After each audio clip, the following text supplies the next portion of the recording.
Where were you during the blizzard of '58? Everyone who lived through it remembers exactly where they were, because that night, the world outside disappeared under a wall of white. The storm arrived fast, louder and stronger than anyone expected. Morning, nothing looked the same. It started like any ordinary December day. Cold, yes. Snow in the forecast, sure. But nobody took the warnings seriously. Back in 1958, weather predictions were more hopeful guesses than science. Kids were walking home from school when the first flakes fell big, fluffy ones that stuck to your coat. But within an hour, those gentle flakes turned into a blinding curtain.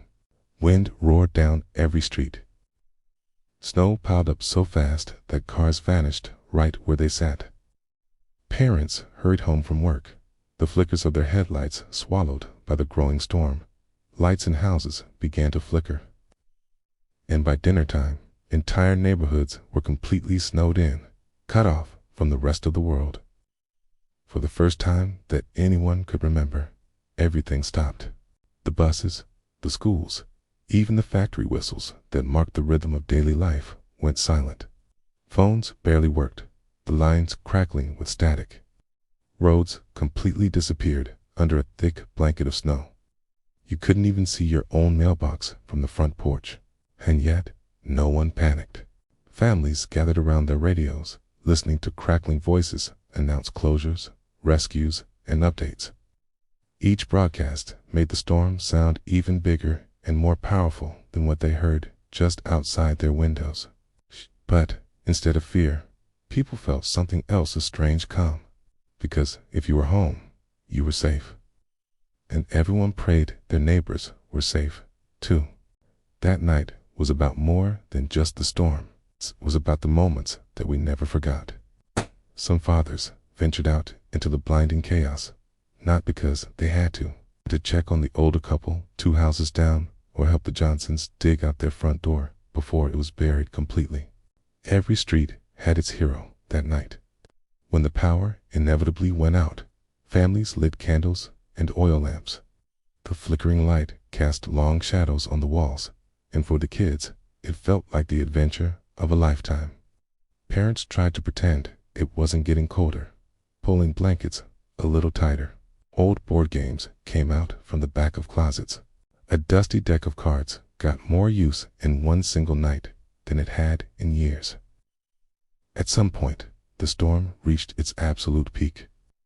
The wind howled like it was trying to tear the sky apart, but inside the homes, everything went still. You could hear the old house creak under the weight of the snow, the soft hiss of it piling against the windows, and underneath it all, you could hear your own heartbeat.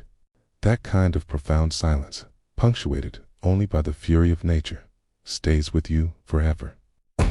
When the sun finally rose, the world looked unreal. It was like waking up on a different planet.